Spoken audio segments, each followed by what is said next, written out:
अस्सलाम वालेकुम। क्लास 10 का यूनिट नंबर 22 है बेसिक स्टैटिस्टिक्स। अब स्टैटिस्टिक क्या होता है कि ये हमारे पास किसी डेटा से डील करता है। हमारे पास कोई भी गिवन डेटा होता है जो कि रॉ होता है, जिससे हमें एक अच्छी सी इंफॉर्मेशन जो है वो कलेक्ट करके निकाल के बाकी जो है वो अननेसेसरी डेटा जो है वो अननेसेसरी चीज़ें जो है वो हम निकाल के बाहर करते हैं, ताकि हम डेटा को जो है वो एक प्रॉपर वे में ऑर्गेनाइज करके किसी टेबल में दिखाएं या किसी इस तरह चार्ट बना के या किसी ग्राफ में हम शो करें उस डेटा को। मिसाल के तौर पे हम कोई भी डेटा कलेक्ट करते हैं किसी प्राइमरी सोर्स से, मिसाल के तौर पे हमने कोई इंटरव्यू ले लिया किसी से, उससे कुछ जानकारी ली, कुछ इन्फॉर्मेशन ली किसी भी टॉपिक के ऊपर। हम किसी गांव में सर्वे करते हैं कि भाई इस गांव में कितने लोग हैं, कितने मेल हैं, कितने फीमेल हैं, चिल्ड्रन कितने हैं। फिर वो सारा डेटा जो है वो हम कलेक्ट करते हैं। फिर उसको हम क्या करते हैं, उसको हम इंटरप्रेट करते हैं, उसको ऑर्गेनाइज करते हैं, उसको सेट करके हम किसी टेबल में लिखते हैं कि भाई मेल हमारे पास जो है वो 24 हैं, फीमेल जो है वो इस गांव में 20 हैं, चिल्ड्रन जो है वो इतने हैं। या फिर उसी डेटा को जो हमने एक रफ पेपर पे कलेक्ट किया था, जो कि सारा मिक्स था, अनग्रुप था, क्लासीफाई हुआ नहीं था हमारे पास डेटा, उसको हम क्या करेंगे, फिर एक तो हमने मेल फीमेल की कैटेगरी में रखा, हमने उसको टेबल बना के सेट किया। उसके बाद हमने क्या किया कि उस गांव में जितने भी बच्चे हैं, चिल्ड्रंस हैं, उनको हमने एज वाइज सेट करके रखा। एक टेबल बनाया, एक ग्राफ बनाया, उसको ऑर्गेनाइज करके कि भाई एज 1 से लेके एज 5 तक जो है वो हमारे पास इस गांव में 10 बच्चे हैं और एज 6 से लेके एज 10 तक इतने बच्चे हैं। या फिर हम उसी डेटा को जो है वो और ऑर्गेनाइज करें कि भाई एजुकेशन के हवाले से इसमें तालीम कितनी है, बच्चे पढ़े हुए कितने हैं, मेल पढ़े हुए कितने हैं, फीमेल पढ़े हुए कितने हैं। ये सारा डेटा जो है वो पहले जो हमारे पास एक प्राइमरी सोर्स में एक गांव से सर्वे करके हमने लिया था, जो कि रॉ डेटा था। फिर उसको हमने ऑर्गेनाइज करके उसको हमने सेट करके एक अच्छे से फॉर्म में रिप्रेजेंट किया। तो फिर उसको हमने फिर किसी न्यूज़पेपर में, किस आर्टिकल में या किसी रिपोर्ट में हमने पेश करके दिया, ताकि सामने वाला जो है वो उससे ठीक तरह से, अच्छी तरह से, जल्दी में उससे डेटा जो है वो समझ सके कि इस गांव में क्या सर्वे हुई, क्या क्या रिपोर्ट्स हमें मिली। अच्छा, अब इस डेटा को जो है, जो भी हमें डेटा एक कलेक्ट करके हम हासिल करते हैं कोई डेटा भी, तो वो 2 कैटेगरीज में डिवाइड हो सकती हैं। एक होती है क्वालिटेटिव डेटा, दूसरी होती है क्वांटिटेटिव डेटा। जो क्वालिटेटिव डेटा होता है वो क्वालिटी पे डिपेंड करता है, और जो क्वांटिटेटिव डेटा होता है वो क्वांटिटी पे डिपेंड करता है, तादाद पे डिपेंड करता है कि कितनी तादाद है, क्वांटिटी कितनी है। और क्वालिटेटिव डेटा जो होता है वो क्वालिटी पे डिपेंड करता है कि क्या क्वालिटी है, क्या खासियत है, उस हिसाब से हम जो है वो उस डेटा को डील करते हैं। अब जैसे क्वालिटी के हिसाब से हम एक सर्वे करते हैं, एक इंफॉर्मेशन कलेक्ट करते हैं कि भाई एक क्लास में टोटल स्टूडेंट जो हैं वो 50 हैं। स्टूडेंट्स जो हैं वो टोटल कितने हैं, 50 हैं, जिसमें से 20 जो है वो फीमेल हैं और 30 जो है वो मेल हैं। अब अगर हमें उनको फीमेल और मेल के हिसाब से अगर कैटेगराइज करना है तो ये हो जाएगा क्वालिटेटिव डेटा, यानी कितने मेल हैं, कितने फीमेल हैं। और मिसाल के तौर पे हमने किसी चीज़ को कलर के हिसाब से कैटेगराइज करना है कि एक हमारे पास बॉक्स है जिसमें कई सारे बाल्स पड़े हैं, तो उनमें से वाइट कितने हैं, ब्लैक कितने हैं, रेड कितने हैं, वो सारे हम क्वालिटी के बिना पे जो है वो उसमें से निकालेंगे। उसके अलावा मिसाल के तौर पे कोई हम टेस्ट कराते हैं कोई कोविड की या किसी भी चीज़ की, वो या तो पॉजिटिव आएगी हमारे पास या तो वो नेगेटिव आएगी। अब इसमें कोई क्वांटिटी का ताल्लुक ही नहीं है, इसमें यह है कि या तो वो पॉजिटिव होगी या तो फिर वो नेगेटिव होगी, यानी क्वालिटी पे डिपेंड करता है। या मिसाल के तौर पे आप कोई खाना खाते हैं तो वो खाना जो है वो जायकेदार है, टेस्टी है, डिलीशियस है, या फिर वो खाना अच्छा नहीं है, पुअर है इसका क्वालिटी, तो उस हिसाब से भी अगर आप जो खाना है आपके पास उसको आप जो है वो कैटेगराइज करोगे तो वो भी क्वालिटेटिव डेटा में आ जाएगा।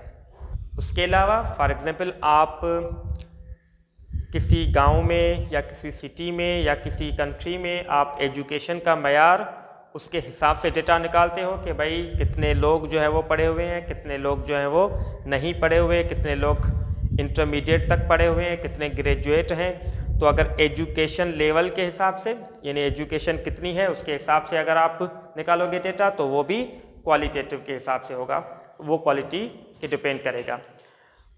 उसके अलावा और भी बहुत सारे एग्जाम्पल हैं। मिसाल के तौर पे किसी का आपने ब्लड ग्रुप चेक करना हो, ब्लड ग्रुप का डेटा निकालना हो कि भाई हमने एक मेडिकल कैंप लगाई है, वहाँ पे हमने ब्लड ग्रुप्स जो हैं वो चेक किए तो किसी का ए पॉजिटिव आएगा, किसी का ए नेगेटिव आएगा, किसी का बी पॉजिटिव आएगा, किसी का ओ नेगेटिव आएगा। तो ये सारे डेटा जो हैं यो जो क्वालिटी पे डिपेंड कर रहे हैं, ये नहीं कि ए पॉजिटिव जो है वो ए नेगेटिव से बड़ा है या बी पॉजिटिव जो है वो ए नेगेटिव से बड़ा है या बी पॉजिटिव किसी नंबर को शो कराओ, ऐसा कुछ नहीं, ये सारे क्वालिटी पे डिपेंड कर रहे हैं। उसके बाद जो है वो दूसरा जो कैटेगरी है वो क्वांटिटेटिव डेटा का है।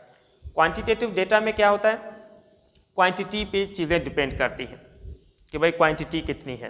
मिसाल के तौर पे सैलरी हो गई, अब सैलरी जो है वो क्वांटिटी पे डिपेंड करेगी, 10,000 सैलरी है, 20,000 है, 50,000 सैलरी है, ये एक नंबर पे डिपेंड करेगी। ये प्योरली जो है वो न्यूमेरिक वैल्यूज़ होती हैं जो कि नंबर्स से आपको मिलेंगी। फिर वो नंबर्स चाहे पॉइंट्स में हो या होल वैल्यूज़ हो, उस पर कोई फ़र्क नहीं पड़ता, वो क्वांटिटेटिव ही। इसके अलावा दूसरा एग्जाम्पल है हमारे पास कि भाई आपने स्टूडेंट्स की हाइट्स चेक करनी है। एक क्लास में स्टूडेंट्स हैं, उनकी हाइट के हिसाब से आपने टेबल बनाना है कि किसकी हाइट ज़्यादा है, किसकी कम है। और हाइट जो आपको मिलेगी वो एक प्योर नंबर में मिलेगी, भले आपको डेसिमल में मिल जाए, पॉइंट्स में मिल जाए। उसके अलावा वेट भी एक एग्जाम्पल है क्वांटिटी के हिसाब से, ये आप क्वांटिटी से निकालोगे वेट किसी का भी। पीएच वैल्यूज़ हैं हमारे पास, ये भी हम जो है वो क्वांटिटी में लेते हैं। क्वालिटेटिव डेटा और क्वांटिटेटिव डेटा में एक और चीज़ होती है डिस्क्रीट और कंटिन्यूस का टर्म। एक होता है डिस्क्रीट डेटा, दूसरा होता है कंटिन्यूस डेटा। मिसाल के तौर पे ये डिस्क्रीट और कंटिन्यूस डेटा जो है ये प्योरली जो है वो क्वांटिटेटिव में ही होगा, ये क्वालिटेटिव डेटा में नहीं होगा। मिसाल के तौर पे अगर सैलरी जो है वो 10,000 पूरी है, ये हो गया डिस्क्रीट डेटा, ठीक है। और हाइट जो है वो मिसाल के तौर पे 7.5 मीटर है। अब ये कंटिन्यूस डेटा में कहलाएगा, जो डेसिमल में आपके पास डेटा आएगा वो कंटिन्यूस कहलाएगा, है क्वांटिटेटिव लेकिन कंटिन्यूस है। वेट भी जो है वो हमारे पास डेसिमल्स में आ सकता है, पीएच वैल्यू भी हमारे पास डेसिमल्स में आ सकती हैं, वो होगा डिस्क्रीट। और कंटिन्यूस के अलावा एक और भी टर्म्स हैं जो क्वालिटेटिव और क्वांटिटेटिव डेटा में हम जो है वो निकालते हैं। मिसाल के तौर पे किसी डेटा को अगर हम किसी कैटेगरी के हिसाब से ऑर्गेनाइज कर रहे हैं, रख रहे हैं, तो उसमें हम रैंक बना सकते हैं या नहीं, आर्डर बना सकते हैं या नहीं। मिसाल के तौर पे आपने स्टूडेंट्स की हाइट निकाली, हर स्टूडेंट्स की आपको हाइट मिली, किसी की ज़्यादा, किसी की छोटी हाइट है, किसी की मॉडरेट है, मिडिल साइज़ है उसकी। तो आप उस हाइट को असेंडिंग या डिसेंडिंग आर्डर में रख सकते हो। तो किसी डेटा को असेंडिंग या डिसेंडिंग आर्डर में आप रख सको, रैंकिंग कर सको, या आप इसको रैंक का नाम दे दें। तो ये डेटा जो होता है उसको कहा जाता है ऑर्डिनल डेटा, जिसमें आप रैंक बना सको, जिसमें आप एक आर्डर बना सको, जिसमें आप असेंडिंग से डिसेंडिंग जा सको, छोटी वैल्यू से बड़ी वैल्यू या बड़ी वैल्यू से छोटी वैल्यू। ये आप एज के हिसाब से भी निकाल सकते हो, किसी की एज जो है मिसाल के तौर पे एज 9 ईयर्स है, उसमें कितने बच्चे हैं हमारे पास, मिसाल के तौर पे 10 बच्चे हैं। 10 ईयर की एज है, उसमें कितने बच्चे हैं हमारे पास, 20 हैं। तो ये 9, 10 फिर 11 ईयर्स के बच्चे, इस तरह हम छोटी एज से बड़ी एज तक जाएं। अगर हम इस तरह कर सकें तो ये कहलाएगा ऑर्डिनल डेटा, ऑर्डर रैंक बना सकें। क्वालिटेटिव में भी कुछ डेटा ऐसा होता है जो आप ऑर्डिनल कर सकते हो। मिसाल के तौर पे किसी का ग्रेड है, एग्जाम में ग्रेड्स होते हैं, ए ग्रेड होता है, बी ग्रेड होता है, सी ग्रेड होता है, डी ग्रेड होता है। तो आप क्या करोगे कि भाई ये है तो क्वालिटेटिव डेटा, क्योंकि ये नंबर्स पे डिपेंड नहीं कर रहा है, ये क्वालिटी पे डिपेंड कर रहा है। ए ग्रेड मतलब अच्छा ग्रेड है, बी ग्रेड मतलब उससे थोड़ा कम है, सी उससे थोड़ा कम है, डी उससे कम है। तो अगर आप इसको रैंक में रख सकते हो तो फिर ये कहलाएगा ऑर्डिनल डेटा। या इसमें एक होटल में आपके पास मिसाल के तौर पे आप जब किसी को देते हैं, ये स्टार्स देते हैं आप कि खाना कैसा है, रिस्पॉन्स देते हैं हम क्वालिटी ऑफ फूड का, तो पुअर देते हैं या गुड देते हैं या एक्सीलेंट देते हैं।